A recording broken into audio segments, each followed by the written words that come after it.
আসসালামু আলাইকুম। তো রোজার মাসটা প্রায় চলেই যাইতেছে। অনেক খারাপ লাগতেছে। কারণ আমার কাছে এখন কেন যেন রোজার দিনগুলাই বেশি আনন্দের মনে হয়।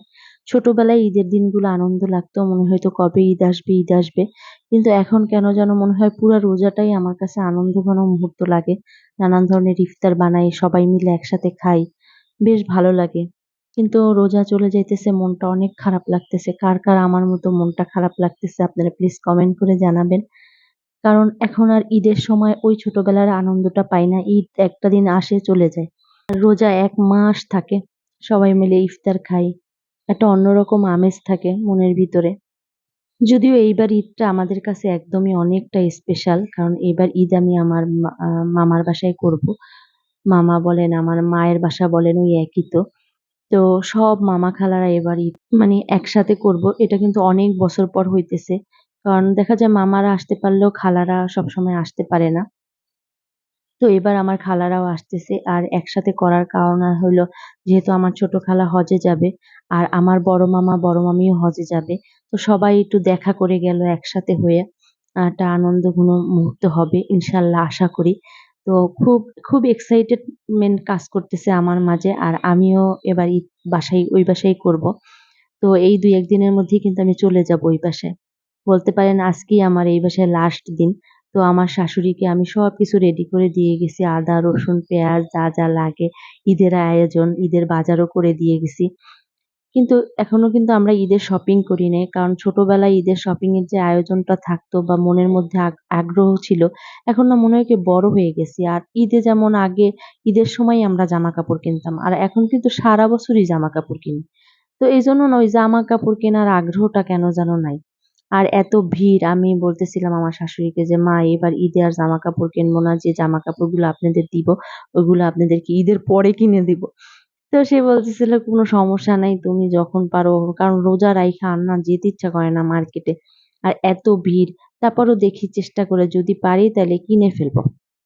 যদি ২-১ দিনের মধ্যে বের হই। আর না বের হইলে ইনশাআল্লাহ ঈদের পরে আবার সবাইকে কিনে দিব।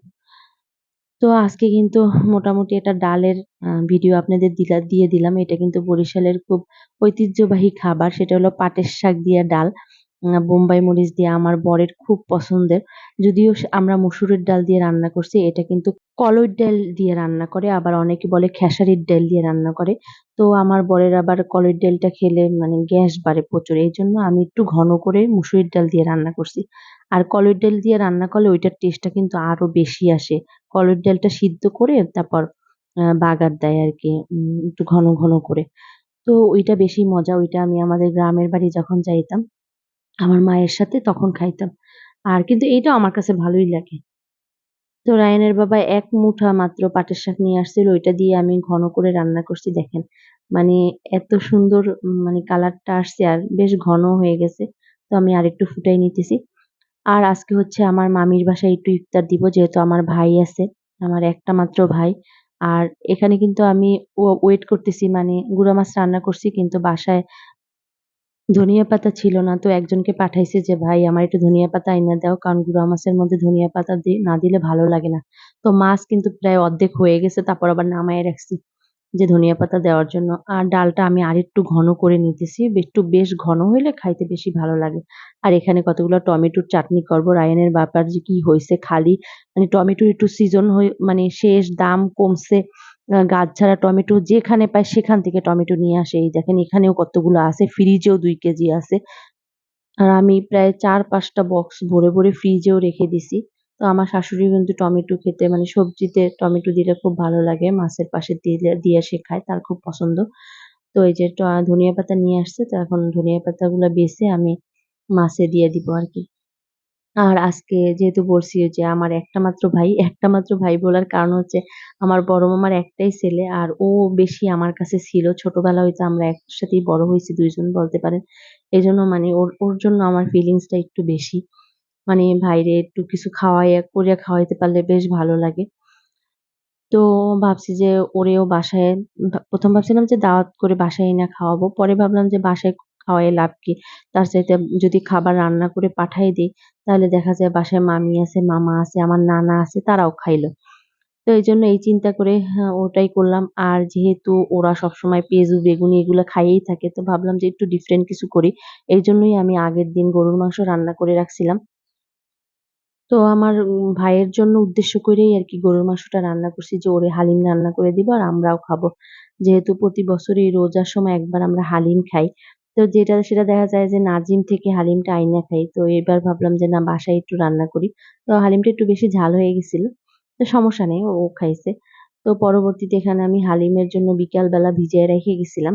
আ হালিমের ডালটা উম গরম পানি দিয়ে আর এখানে একটু ওর জন্য লেমন মিন্ট বানাইতেছিলাম। তো লেমন মিন্টটা অত বেশি ভালো হয় নাই। মোটামুটি হইছে। যেরকম স্বাদ হবে চিন্তা করছিলাম অতটা হয় নাই। ও আবার লেমন মিন্ট খুব পছন্দ করে। তো যেদিন পাড়া-প্রতিবেশীদের ইফতার দিছিলাম ওইদিনই আমি সমোসাগুলা বানায় রাখছিলাম। তো একটু বেশি করেই যখন বানাইছি তখনই নিয়েছিল যে ভাইরেও পাঠাবো।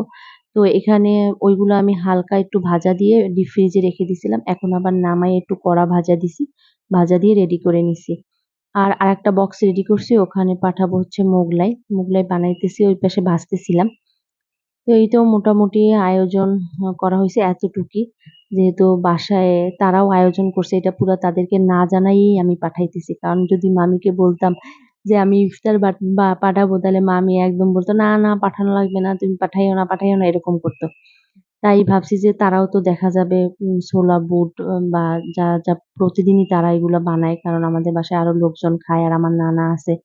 তো এইজন্য আর মামিকে জানাই নাই। আর তো চাইলে আমি আরো কিছু আইটেম বেশি করে বানাইতে পারতাম। কিন্তু ভাবলাম যে তারাও দেখা যাবে ইফতার রেডি করছে।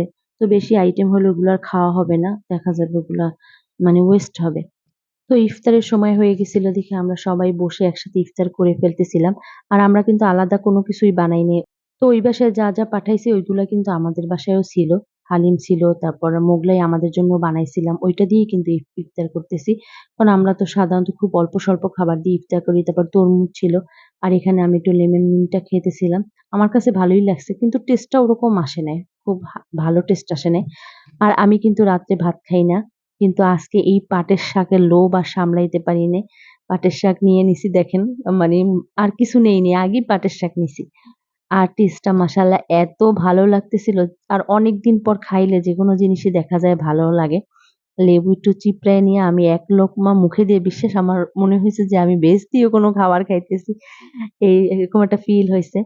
তো আমার আজকের ভিডিওটা এই পর্যন্তই। সবাই ভালো থাকবেন আর সুস্থ থাকবেন। আর পাটের শাকের ডাল যারা খান নাই অবশ্যই একবার ট্রাই করবেন। দেখবেন যে কত মজা। তো আল্লাহ হাফেজ। আসসালামু আলাইকুম।